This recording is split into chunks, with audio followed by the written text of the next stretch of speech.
यह एक डॉक्टर की दुख भरी कहानी है जिसने अपने जीवन को रोगियों की सेवा में समर्पित कर दिया, लेकिन खुद के लिए सुख नहीं पाया। एक गांव में जन्मा हुआ डॉक्टर, जिसका नाम विक्रम था, ने बचपन से ही डॉक्टर बनने का सपना देखा था। उनके पिता भी एक गरीब चिकित्सक थे और विक्रम ने उनके पदकों की राह चुनी। विक्रम ने मेडिकल कॉलेज में प्रवेश पाया और अपनी पढ़ाई में मेहनत की। उनका सपना था कि वे गरीब और बीमार लोगों की सेवा करें, और उन्होंने इस सपने को हासिल करने के लिए हर संभव प्रयास किए। डॉक्टर विक्रम के पास अपने परिवार के लिए समय नहीं था, क्योंकि उनके पास हमेशा रोगियों की आवश्यकता थी।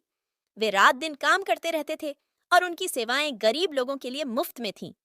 वक्त के साथ डॉक्टर विक्रम की सेहत खराब होने लगी, लेकिन वे अपने काम के चलते उसे ध्यान नहीं देने लगे।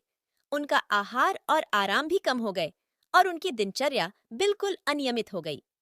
एक दिन डॉक्टर विक्रम की स्वास्थ्य बिगड़ गई और उन्होंने अपने हाथों में भी बीमारी का सामना किया। वे खुद के इलाज के लिए वक्त नहीं निकाल पा रहे थे, लेकिन उनकी रोगियों की सेवा करना उनके लिए सबसे महत्वपूर्ण था। डॉक्टर विक्रम की बीमारी बढ़ गई और उनका बचाव करने का समय बीत गया। उनकी स्थिति हिरासत में आई और उन्हें अस्पताल में भर्ती किया गया। वे अब काम करने से दूर थे, लेकिन उनके दिल में हमेशा उनके रोगियों के लिए प्यार और समर्पण बरकरार रहा। डॉक्टर विक्रम की कहानी हमें यह सिखाती है कि सेवा और समर्पण के साथ जीवन में सुख पाना मुश्किल हो सकता है, लेकिन वो लोग जो दूसरों की मदद करते हैं, वे अपने कार्यों की महत्वपूर्ण और सराहनीय भूमिका निभाते हैं।